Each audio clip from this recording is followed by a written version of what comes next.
I made a Yeah, discovery. that's fair. You made a discovery? I made it. I was waiting. Discovery. You Yeah, should claim it for your own land.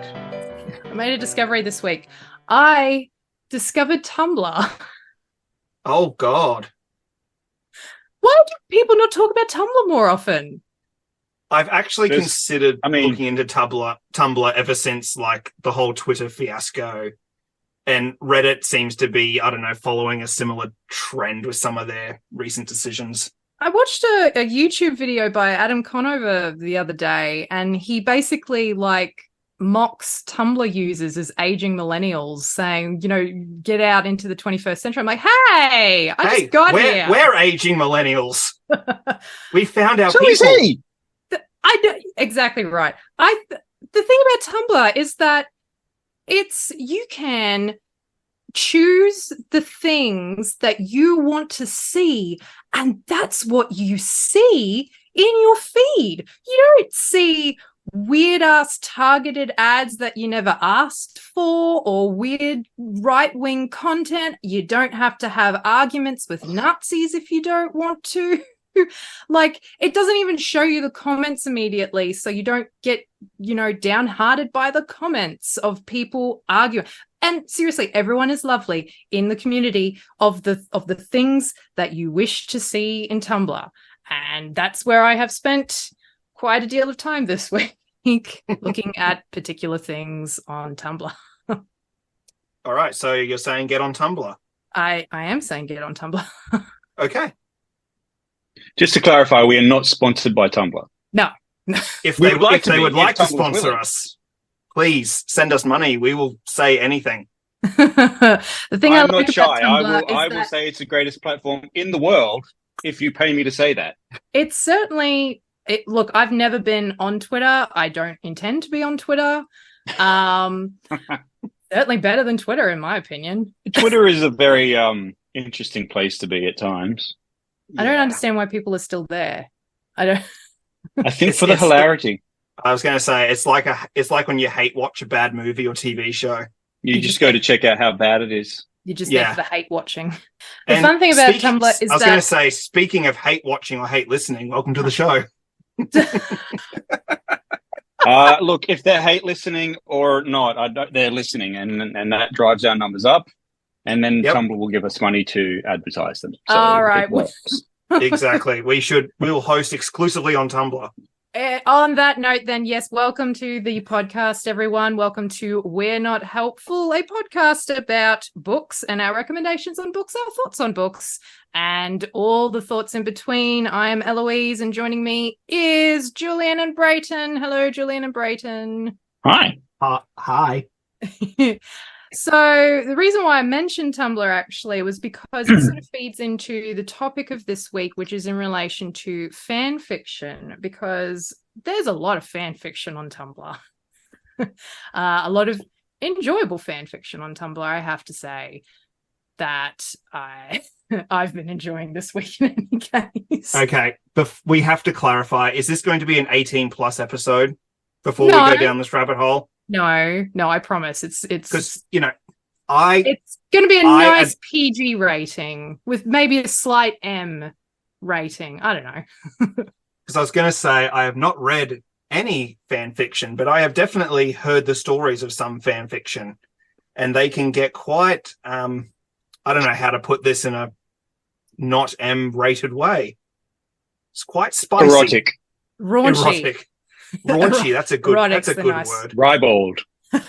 Because look, I can say my experience with fan fiction is that I know 50 Shades of Grey started as Twilight fanfic. Mm-hmm.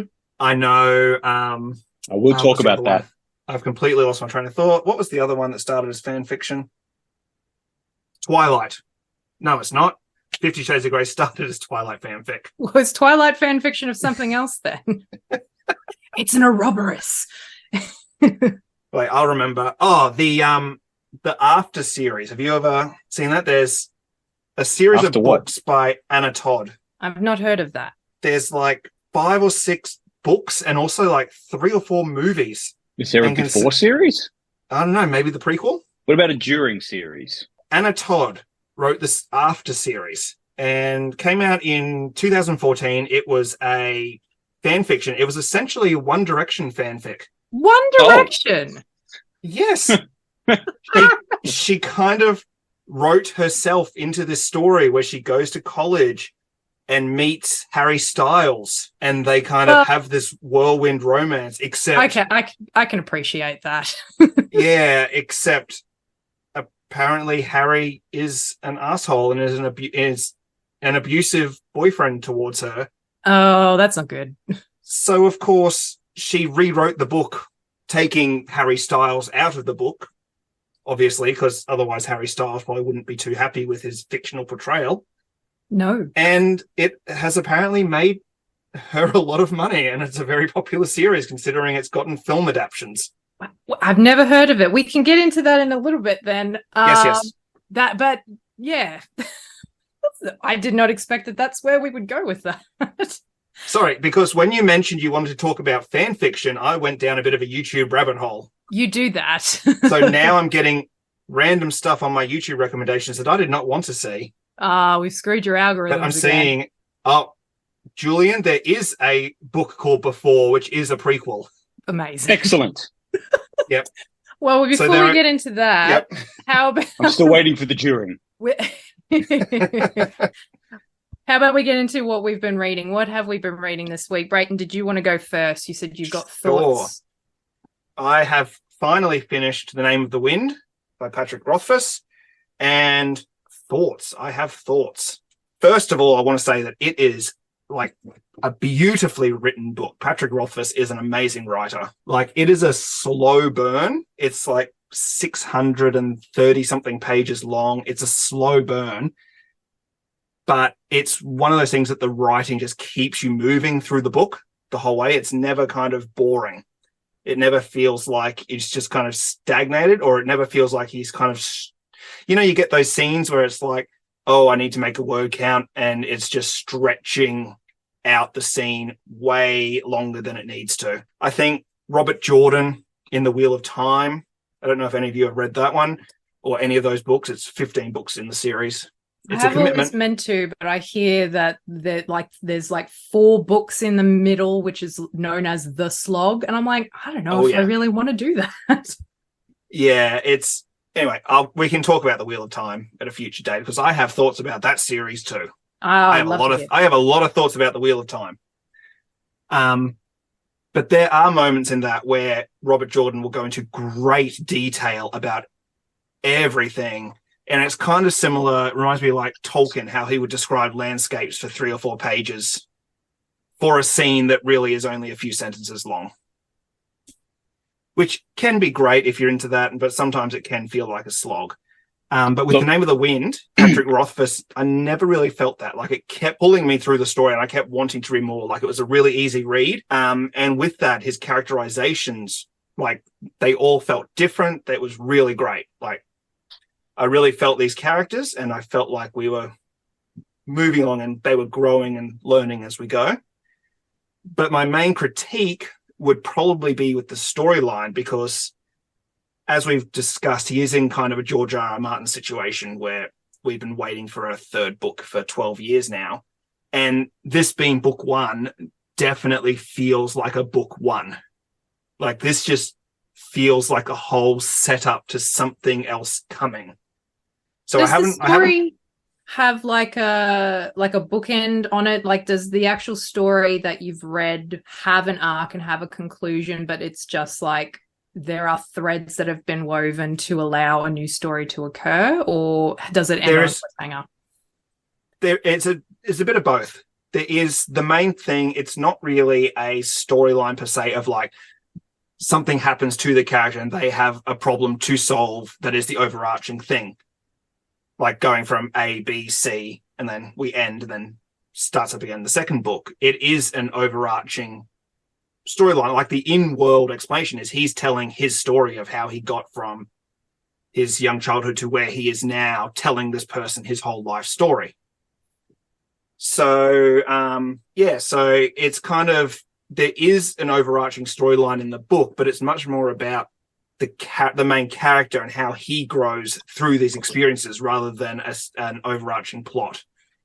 But there is this through line that I think will go through the entire series where he's trying to hunt down these people that killed his parents. But if you're going in expecting this to get resolved in this first book, it's not going to happen. Do we know how many he planned? 3. It's a trilogy. Okay. And yeah, he just hasn't written the next 2 yet. No, he's written the second one. The second one's out. Oh, right. Okay. That's The Wise Man's Fear. But the third one, which will be titled Doors of Stone, has not come out yet. And even, I think, his publisher back in 2020, I think it was, in an interview said that she has not seen one word of the new book. You know, there's the conspiracy theories that he's actually either written himself into a corner and doesn't know how to get out of it, or he's just lost interest in doing it. Which I think if you are a writer and are doing that, I think it's better to be upfront with your audience and say, hey, my head's not in this anymore. I don't think at this point in time I can finish this to what I believe the standard should be. So I'm going to put it on pause for the time being. And then people won't continually hound you about when's book 3 coming out. Which George R.R. Martin seems to be obviously having and has had for over a decade now with the second to last book, The Winds of Winter. And yeah, the fact there's meant to be a 7th book after that one. Yeah, that's insane. I think and we just saw an article come out this week, I think it was, where it was admitted that The Winds of Winter has only something like 1,100 pages, which was essentially exactly where we were this time last year. So there's I did read that.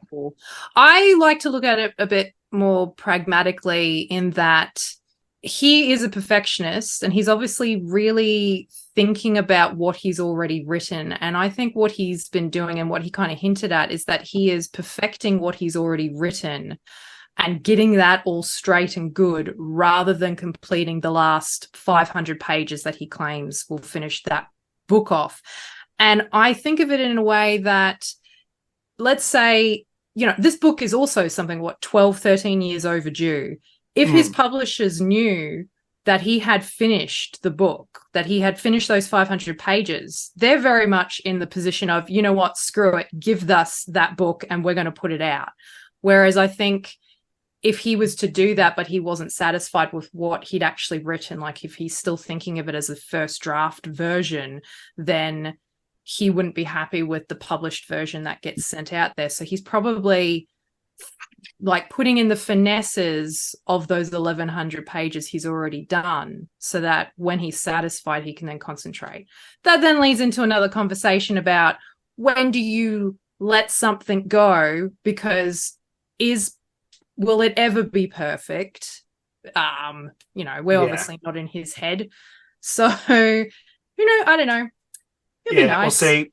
It'll be nice at least once it comes out. Oh, yeah, eventually.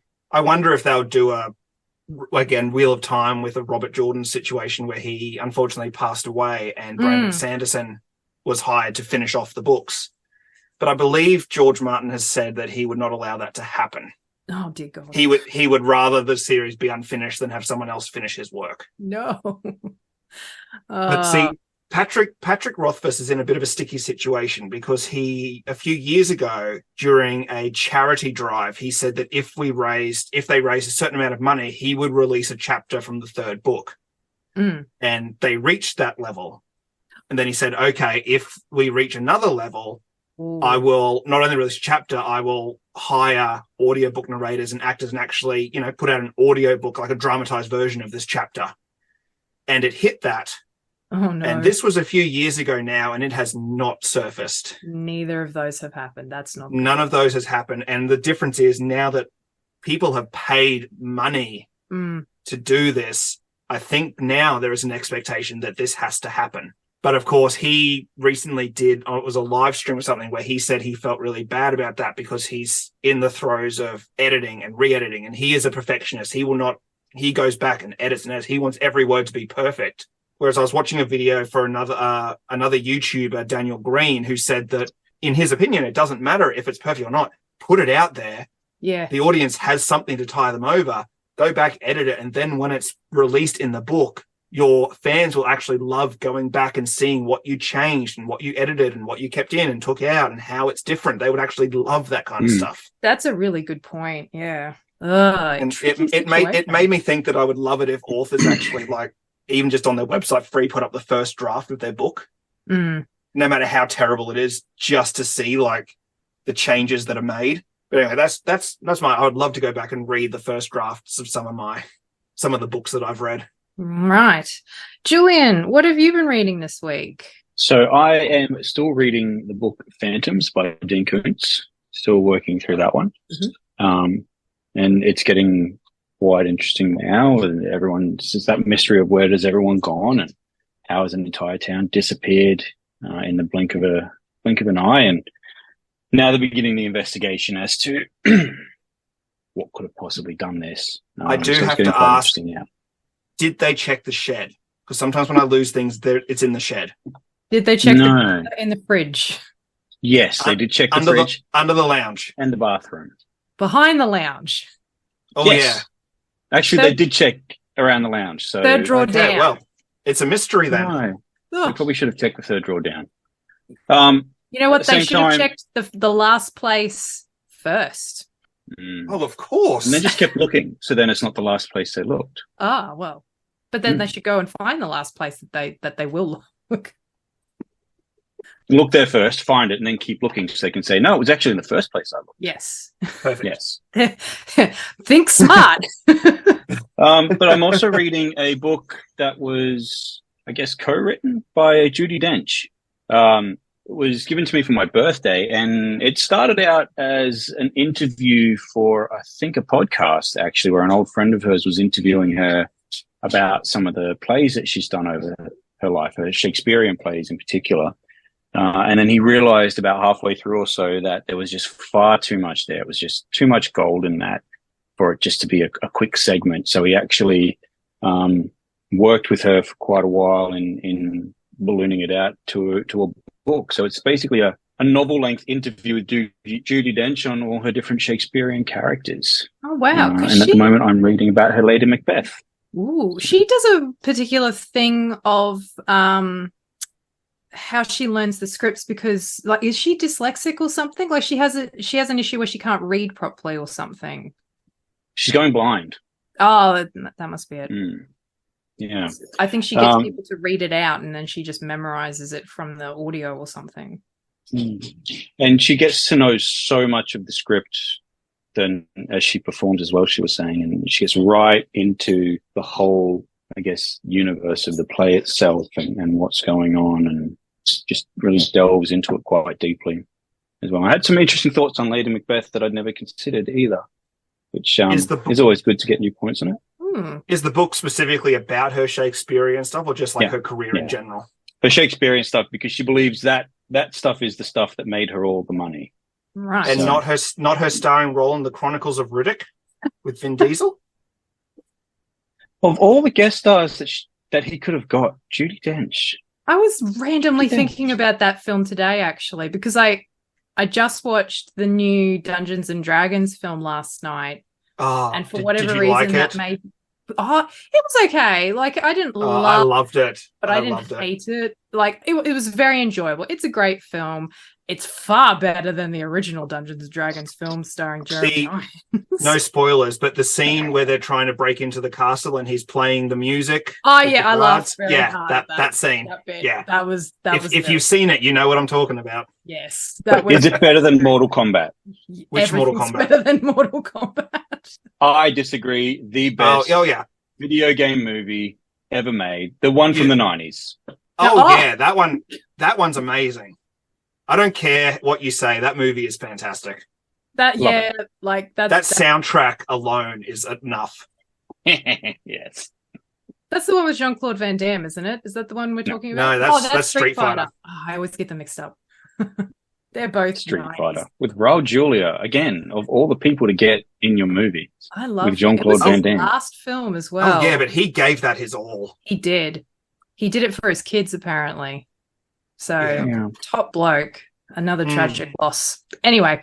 And Eloise, what are you reading? Very sad. Anyway. Anyway, I am still working my way through Moby Dick, and you know what, Brayton? You mentioned Tolkien before, and about how he waffles on for a page to describe a tree. You're not allowed to complain about Tolkien anymore if you haven't read Henry Melville. I am about 20 chapters in, and so far the guy he went to an inn. He's been to a pub. He met Queequeg and had spent an entire chapter describing him in the most racist way possible. It's like, oh yes, the savage savagely walked down the corridor in a savage manner. Like, oh my God. Sounds savage. It was very... I know I should not judge a book from the 1800s by 2023 standards, but man, it is tough to read a description of a Native American like over and over again with savage and cannibal and all of those racist stereotypes. It's difficult. Where else has it been? Oh, they went to church, and Good. the pastor talked about the story of Jonah and the whale. Ooh, symbolism. You say foreshadowing? Foreshadowing, I'm pretty sure.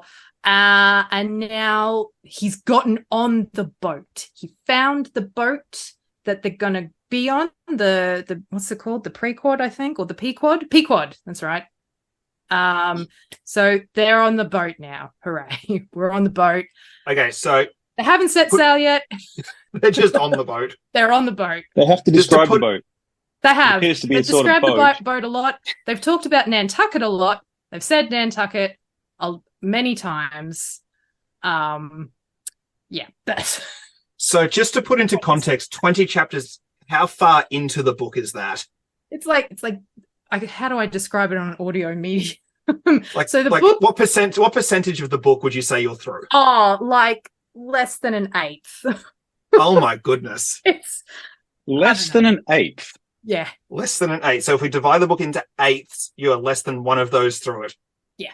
Okay. There's like 150. Why not tenths? I don't know. Maybe a tenth then. 1/10 of the way through it. So let me ask you, if you weren't doing this for your 40 before 40 thing, would you... I would have put it down already. I was gonna say. Oh, look, I'm not being very fair. It is kind of interesting in the way that it is, like the way that it is very described and descriptive. It's not yet compelling. I feel like once we actually get out in the open sea on the ship and Ahab's being Ahab, it might actually be a bit more compelling. But yeah, I don't know. Is he described as looking like Gregory Peck? No. Damn. Well, that's just a wasted opportunity. Really, he's been mentioned briefly, but we haven't actually met Gregory Peck? No, Ahab.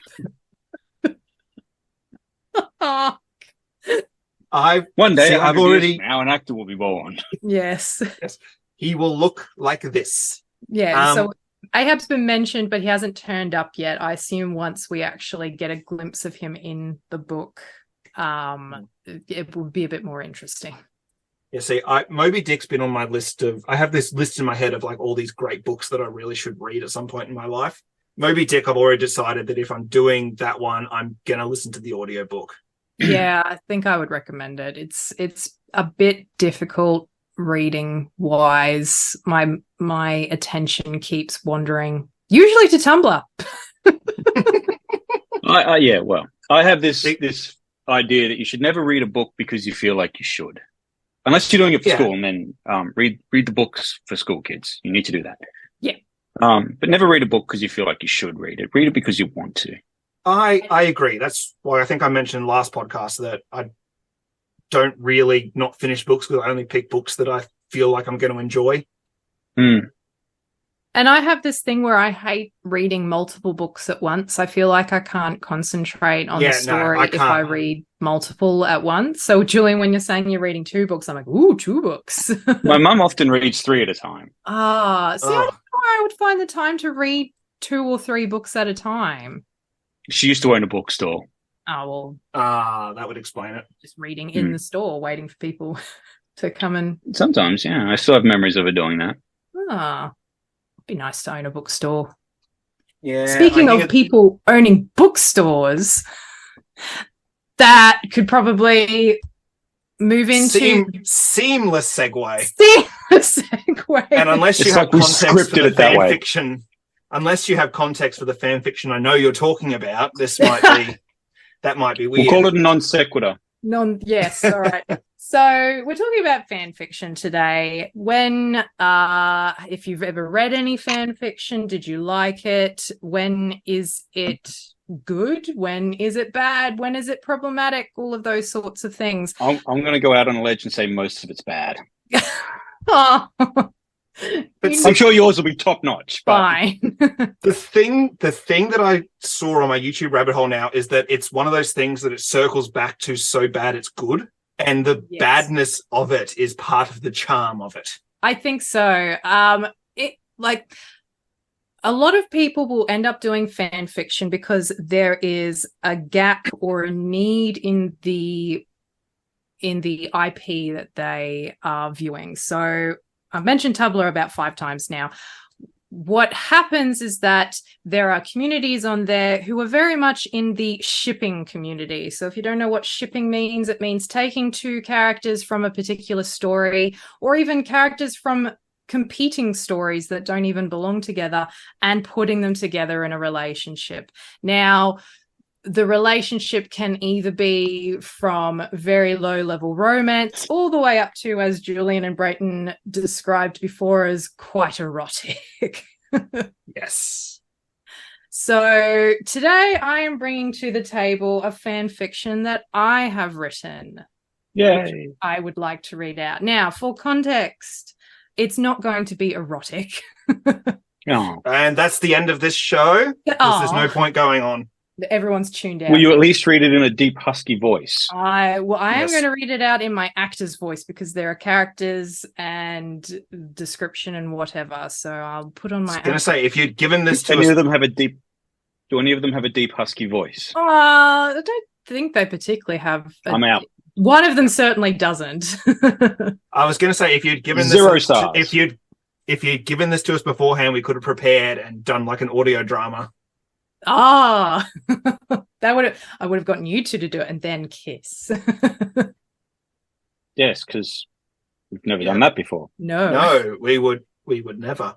All right. So what I'm presenting today is a fan fiction of Good Omens. So there is a very large fan fiction community of Good Omens out there, rightly so. Huh. It's a fantastic story. Bit of background, Good Omens was, of course, written by Terry Pratchett and Neil Gaiman together in the late 80s. I think it was either published in the late 80s or early 90s. So the book has been around for a while. Long ago, really? It's that old. I love this book. It is like in my top 5 most favorite books ever that I've ever read. So I will reread it. Like, so, you know, you got Lord of the Rings, The Hobbit, then it's like, for me, Good Omens, and I also love Neverwhere. That's on my list. Yeah, we can talk about top 5 books another time. In any case, 10th of May 1990. There you go. I did not realize it was that old. Yes. And when you read it, there are a lot of very 90s things in it. So when the TV series starring Michael Sheen and David Tennant, which came out in 2019, a lot of things were updated, obviously, to make it in 2019, because there's a lot of things. For example, they talk about cassettes and they don't have mobiles and all that kind of stuff in the book, whereas they do have that in the television show. What I love about the TV show is that not only is it still very faithful to the book, it takes it in a different direction slightly, to the point where it gives you more content than what we've got in the book. And Season 1 is one of my favorite adaptations of a book of anything, to the point where I think it's actually better than the book. And that's saying a lot. I know. Not only is this book great and I love it, but the television version of it is better than the book. So if you haven't read or seen Good Omens, please get out there. and do that. I can't recommend it I enough. have seen both seasons. Yes, so there is a season 2 written purely by Neil Gaiman. Obviously, we lost Terry Pratchett a few years ago. The backstory is that after Good Omens had been published, Terry and Neil did discuss doing a sequel, but they never actually got around to doing it. They both got very busy doing their own things. Terry Pratchett, obviously, with the Discworld series, and then Neil Gaiman with all of his stuff that he does, like Sandman, Coraline, what else is there? Like American Gods, Neverwhere, all of those kinds of things. But they did discuss the potential structure of a second book storyline and what would happen. Gaiman has also said recently that what that entails, he has essentially got if he's going to do a season, that is that story.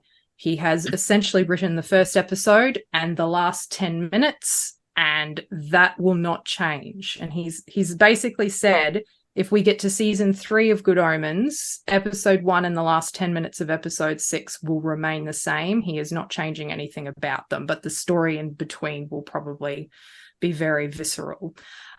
Season 2 of Good Omens was written specifically as a bridging story between the book and the potential season 3, which will be based on the story that him and Terry had created. Because he said, I didn't think that we could get to that story without branching out. The story of the angel and demon, Aziraphale and Crowley. So if you have not read Good Omens, quick rundown. It's about an angel and a demon, Aziraphale and Crowley, who have known each other for the whole of human creation, which in the book is 6,000 years. So it's biblical. How would you describe it? It's like biblical literalism. Literalism that the world is only 6,000 years old. The apocalypse is coming. The son of the devil, the Antichrist, is going to be born, and they're kind of involved trying to work for both their sides. But in actual fact, over the time, they have become friends. They don't want the world to end. They're going to try and thwart it. And it's very funny, very silly. And in season 2, you get a little bit more of an introduction to their relationship, and maybe it isn't as platonic as everyone perhaps assumed. That's where that's where the fandom comes in. And frankly, this is the type of shipping that it's not made up by the fandom. It's definitely there. It's very obvious that these two celestial beings do love each other very deeply, but because of who they are, they can't admit to those feelings, essentially. So there is a lot of fan fiction out there dealing with that on various different levels. I mean, I have seen some of the fan art, and it ranges between really wholesome stuff to really erotic stuff, shall we say. Yes. And branching completely into essentially Rule 34 territory. Pretty much. My work is not Rule 34. Put that out there. All right, we're out. You disappointed me once again. I'm sorry. This was the whole point of this show. So Neil Gaiman had described season 2 as quiet, gentle, and romantic, and that's the basis of what I have based my fan fiction on. And would you like me to start reading it now?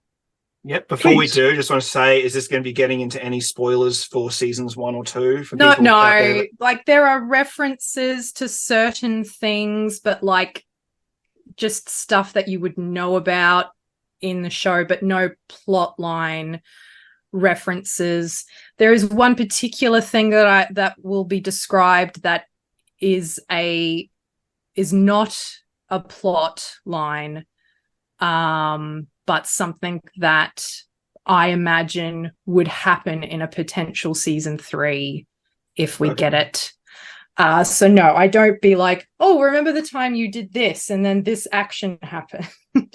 Okay, cool. All right. Let me clear my throat and find my script. All right. All right. Do those vocal warm-ups. La la la la la Be my la. mummy. Sing an off tune to them. All right. And then once you're done, Julia and I will critique it mercilessly.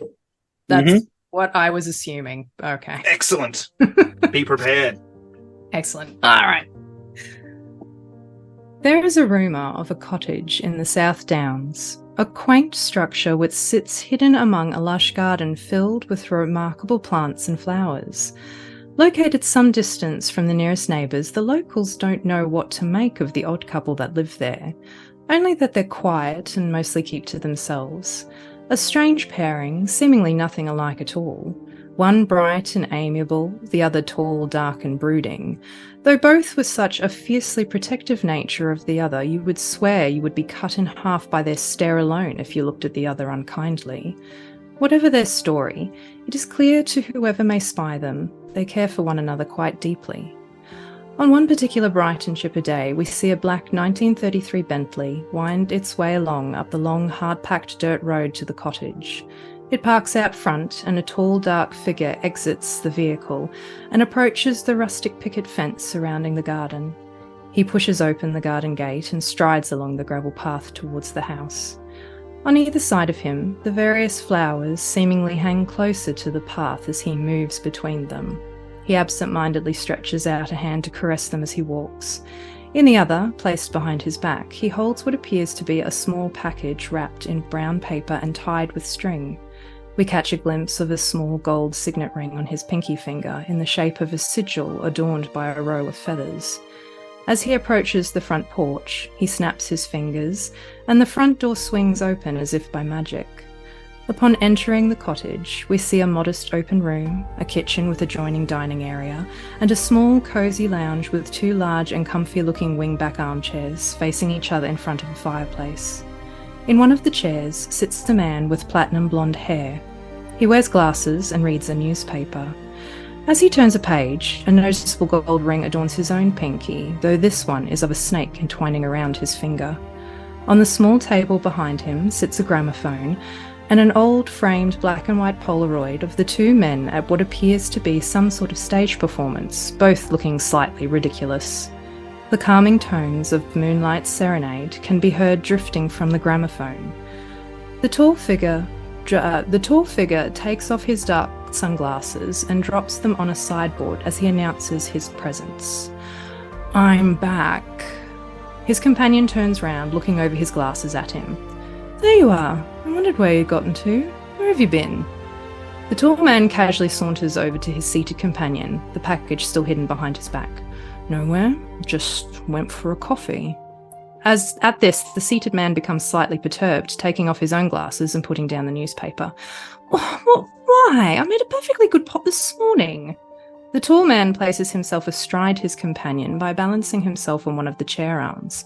He leans closely into his partner's face. "Ah, yes, well, here's the thing, my dearest angel. Your coffee is, in a word, terrible. No offence. None taken. Plus, I got you this." He produces the package from behind his back and hands it over. "You got me a present?" "No, it's just a thing. Crowley, it's gift wrapped. Just open it." At this, Crowley gets up and moves to his own chair opposite Aziraphale. Carefully yet eagerly, Aziraphale unties the string and unwraps what is revealed to be a leather-bound version of Persuasion by Jane Austen. "Oh, Crowley, it's wonderful. First edition. Where on earth did you find this?" "I might know a guy." "You don't know any guys." "I might." "Oh, yes. What's his name, then?" Yes, Austen?" "Nice try, my dear, but that's the author." "All right. Went to 3 different rare bookshops before I could find it. Besides, I thought you might like to restart your collection again." "Oh, well, in that case, that was a very, stop it, nice thing to do. For the last time, I am not... Fine, you got me. I'm nice to you." "Well, thank you, my dear. That was very thoughtful. Anyway, what are we listening to?" Moonlight Serenade, it's Glenn Miller. Whatever for? I like it. It's boring. It's sentimental. It's cliched. Oh, well, if it's cliche you want, then come dance with me. You don't dance. You know perfectly well I do. Now, come on. Okay, fine, but I'm leading, as always. Aziraphale eagerly grabs Crowley's hand and pulls him up into the space between the lounge and the dining area. He readies himself into the formal position of one about to commence a standard waltz. Crowley, clearly inspired with other ideas, instead places a hand firmly on Aziraphale's lower back and pulls him in close for a slow dance. The sudden intimacy slightly catches Aziraphale off guard, and he quickly averts his eyes, his cheeks reddening. Angel, are you blushing? Circumstances such as these, it's an angel's job to be bashful. Really? Crowley leans in and seductively whispers in Aziraphale's ear. You weren't so bashful last night. Crowley! What? Come on, Aziraphale, lighten up. It's just us here. Still, I wish you wouldn't tease. When have I ever teased you? Oh, well, let's see. There was 1650, 1793, then in 1941. All right. You made your point. As they chuckle together, Aziraphale finally relaxes and happily rests his head on Crowley's shoulder. They continue to dance with contentment. Crowley's grin, however, begins to fade. You know, I really am sorry about your bookshop. Crowley, you're not still blaming yourself for that, are you? You know that wasn't your fault. Yes. But if I could just go back and change what happened, then you would be dead. And all the books in all of creation would never fill the void you would have left in my life. You know that, don't you? You once said that nothing lasts forever. I did, and I know now how much that hurt you. But I realize I made one crucial omission. At this, Aziraphale places a hand on Crowley's chest, then takes one of Crowley's hands and places it on his own. From this gentle touch, Crowley catches his breath almost imperceptibly. This, Aziraphale continues, this lasts forever. And how do you know, Angel? Why, my dear, because it is ineffable. A broad smile slowly draws across Crowley's face. He leans down gently, his lips meeting Aziraphale's. They embrace, continuing to dance as the last chords of Moonlight Serenade drifts through their home. It began in a garden, and it ends in a cottage nestled in a garden. If you were to peek through the window at that very moment, you would see two celestial beings, an angel and a demon, embracing one another, their wings unfurling around the other to obscure their kiss from view. They do need their privacy after all. So for now, we leave them to their home filled with books and crepes, wine and music, plants and peace, and above all, love. And the occasional breakfast at the Ritz. And that's it. And you said it wouldn't be erotic. I wouldn't describe it as erotic, very sensual, I would say. Yes, sorry. I was drinking. My mouth was dry. No, mine wasn't. Thoughts? Well done. Julian, that probably made no sense to you because I know you've not read Good Omens. No, I haven't read Good Omens, but I have watched the show. Oh, right. Not all of the show, but I have seen the show. We'll save our critique for a whole episode because I think we need to really dedicate time to pulling apart the minutiae of everything that's wrong with it. There's a lot to unpack there. We need to talk about the symbolisms and really like your characterizations and how it just went completely against what I'm sure Neil and Terry were intended. I am, of course, joking. Not nearly as much homoerotic sex as I would have hoped. Yeah, no, that's for the After Dark section. Oh, yes. That's for our spin-off podcast. We're not helpful after dark. All erotica. That's what my wife says. Oh. Oh, no. That was good. Job. I really enjoyed it. That was very, very well written. Excellent. Yes. It's funny. We were talking about how perfectionists go over and over and over their work again. I must have rewritten that at least 50 times. I wasn't happy with one sentence. It's like, no, I don't like the placement of that word. I shall put it here and then put it back again and then put it here again. Can I ask how many words that whole thing was in the end? It's a good question. Hang on, I'll bring I don't know. It's I opened it in Google Docs. I don't know how to do a word count on the document that I think it's Control-Shift-C. Okay. Control-Shift-C. Bear with this audience.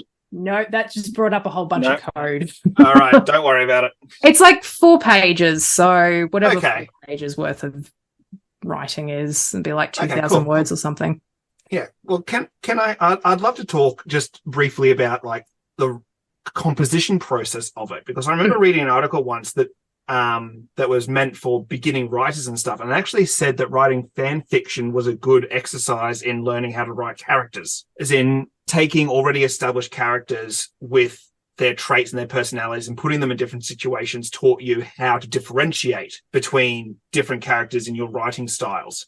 So I guess coming from that perspective with Aziraphale and Crowley or Crowley? I think it's Crowley. I have a hard time pronouncing it sometimes. I always say Crowley, but I think it's Crowley in the show. Yeah, they definitely say Crowley, and for whatever reason, my brain can't wrap around it properly sometimes when I say it. Surprisingly, I can say Aziraphale easier than Crowley. Amazing. I know.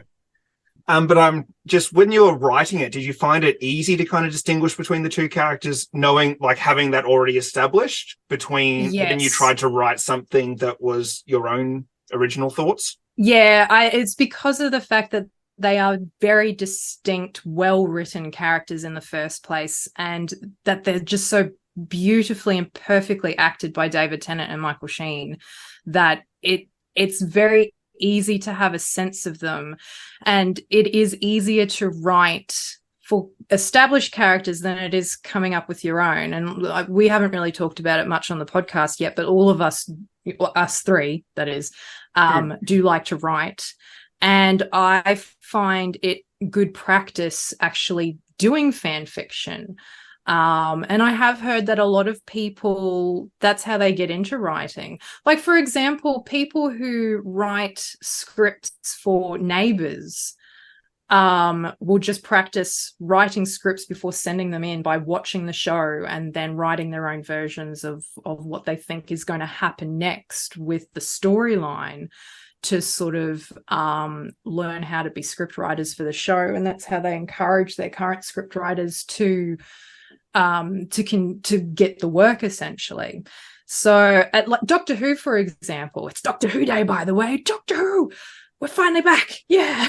If you think about it, Doctor Who is essentially just fan fiction. The whole 60 years of it. You had one person wrote a serial back in the 60s, and it's been fan fiction ever since when you think about it, because it's just new people coming onto the show, creating their own characters, really, their own versions of the Doctor and all the other companions and whatnot. I mean, you've got that with Big Finish as well, which is the audio company that does the audio dramas of Doctor Who, which is wildly popular and also extremely good. But and I've tried to write a lot of different Doctor Who short stories and scenes because it is easy to do, because you can just choose whichever Doctor character you want, or even come up with your own, frankly, and just come up with a fun story in space and time. So, yeah, my process for that, like, it's funny. A lot of the people who do fan art and fan fiction always start their post with, I just have this in my head that I just need to get out. And that's essentially what I had in my head that I needed to get out, thanks to the devastation of the last 15 minutes of season 2, episode 6, if you know, you know. Oh, God, I know. Which is why I am desperate for season 3, and why I needed to get that scene out of my head. Didn't Neil Gaiman say something that if season 3 wasn't renewed, he'd just write the book?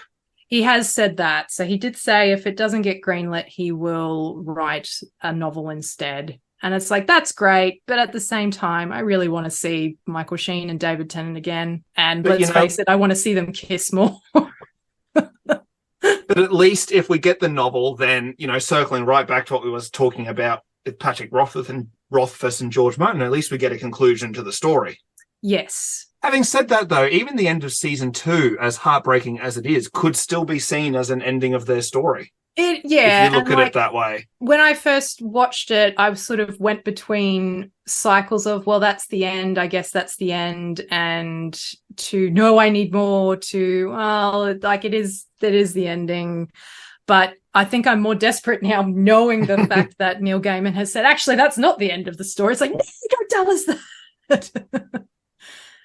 So from what I know, he's still writing the scripts. The scripts have been greenlit. I don't know what that means exactly, but it doesn't mean the show itself is greenlit yet. It just means that I think Amazon is doing positive things in terms of where it's going to go. From what I understand, it may just be that they've said, here's some money, write the scripts, and then we'll determine whether or not we go ahead. Yeah, essentially they look at the scripts, they decide, do we have the budget for it? Is the budget worth considering the ratings and whoever watched it? I hear it's all good. So, if Amazon's listening out there, hey, give us season 3. Do the clicks. And then sponsor us. Thank you, Amazon. We know you've got leftover money sitting around, Amazon. You can take some of that $50 million that you spent on Rings of Power and give it to us. Julian, you've worked as an English teacher. What's your thoughts on fan fiction as a writing exercise? If someone wants to write, I would encourage them to write. I think it's the more you write, the better you get at it, I think. And so if writing fan fiction is something that helps you to improve the craft, then I say go for it. I suppose it's not too different to apprentices that authors like James Patterson takes on to write the Alex Cross series and things like that. I was literally just thinking about, I think James Patterson, I think Clive Cussler as well. And who's the other one? Tom Clancy. I think they all utilize a lot of ghostwriters. Tom Clancy did, yeah. I think they all utilize a lot of ghostwriters. There are still people writing Tom Clancy's novels even now. So it's one of those things. I don't see it necessarily. I only ask because I know there are some authors out there that are really against fan fiction. And I think George R.R. Martin is one of them that has come out against any fan fiction set in his universe, whereas other authors are really encouraging of it. Funnily enough, Neil Gaiman and Terry Pratchett are both encouraging to the point where they don't see a problem with it. They just have specifically said, don't try to make money off of those creations. Like, it's fine if you want to put it out there and have some fun, and it's a writing exercise and it's something for you. But then, A, don't make money off of it, which is fair enough. And B, don't try to say that this is the canon and, like, don't let it become death of the author.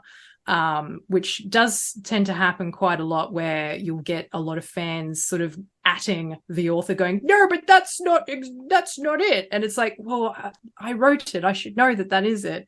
And for example, a lot of the right-wing community hates the fact that there is the romantic relationship between Aziraphale and Crowley, because they're just douchebags. And be like, I never saw that. They just seemed like they were straight the whole time. And Neil Gaiman's like, well, then you weren't reading it right or watching it right. Yeah, and I would love to do a whole episode on death of the author and also like fan theories and how they can influence. Yeah, like do you put fan theories into the same category as fan fiction, or no? I don't think so. Yeah, I was thinking about that today, and no, I think they are different things. Like, a fan theory is just a fun little thing, and it can certainly become a prompt then for someone to write a fan fiction. Yeah, yes, it's like an alternative universe almost of what happened if, like, Cedric Diggory didn't die in Harry Potter and the Goblet of Fire, and Harry was killed and he had to go back. There's an idea. Or what if Harry and Cedric just, like, kissed in the maze? Well, I think they did. It would be hard to look, resist, Cedric. Man, do you know there is a lot of Harry what's his name? The evil kid. Draco? Draco? Oh yeah. Harry Draco fan fiction. Does not surprise me in the least. Yeah, no. It's not. Oh, Julian, you used to watch Supernatural. Was there ever a thing? There is. Oh, okay. There is fan fiction. Yeah. There is Sam and Dean shipping from Supernatural fan fiction, and I find that to be I meant Castiel grossly. Castiel and Dean. I've heard Castiel and Dean. Well, I'm sure there's implied in the show. And there is fan fiction based around Castiel and Dean.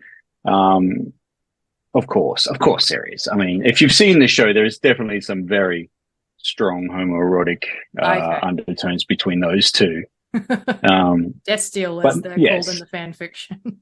The disturbing one is the Sam and Dean shipping, which for those who have never seen the show, Sam and Dean are brothers. Don't do literal that. brothers, born from the same parents. Yeah, so don't do that. That's just weird. They actually acknowledge it on the show, where Sam and Dean are cast into the real world and meet Jared Padalecki and Jensen Ackles, and Sam finds out about the fan fiction and is quite disturbed by it.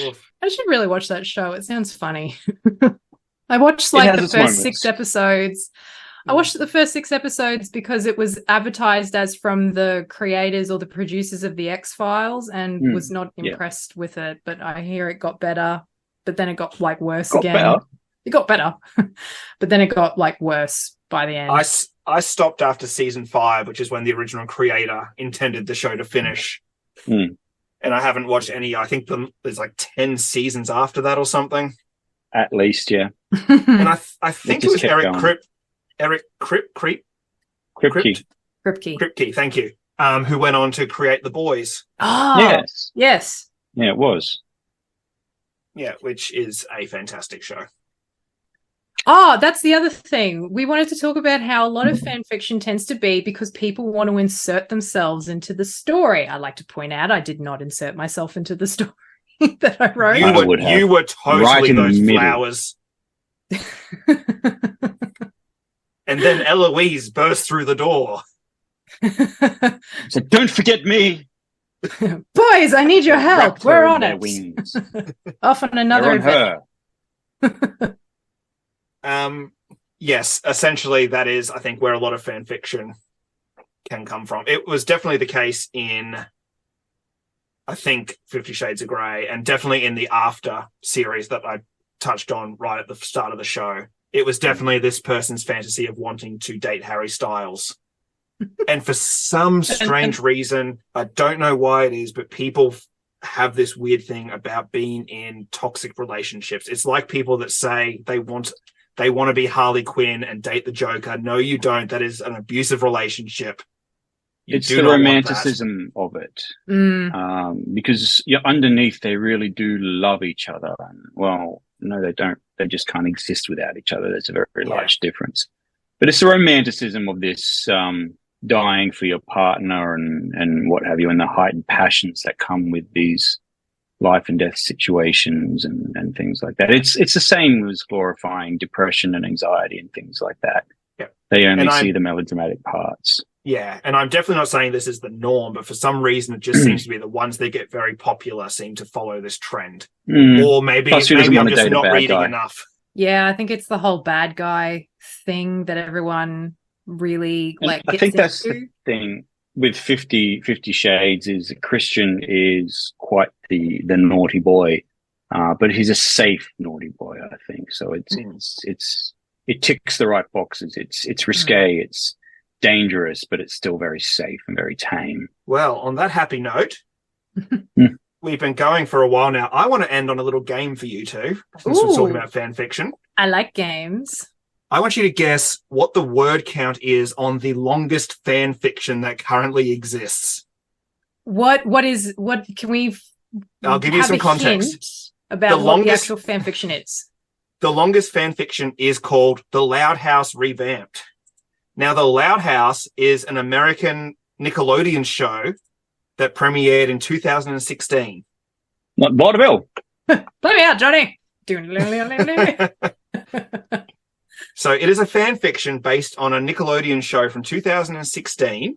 Now, this fan fiction started, I'm trying to find. Is it written by multiple people or one person? I believe it is written by just one person.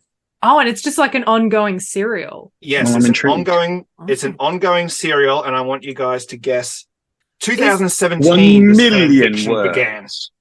How many words you're saying? How many words? What is the word count as of, I think the closest article I find is September last year. I'm going to say... What is the word count of this? 356 million. 15,982,711. Very specific. You're off by 2. Yes! So nailed it. at least the article I could find, and if someone wants a more updated count, the current one, the Loud House revamped, is sitting, as of September last year, sitting at 16 million words. Oh, okay. I was close. You were I was close. so close. You were closest. The second over. Exactly. Price is Right rules. The second closest is a Super Smash Bros. Fan fiction, which as of September last year is at 4,100,000 words. Super Smash Brothers. It I doesn't would hate to surprise me. think what is going on in those. They Super Smash.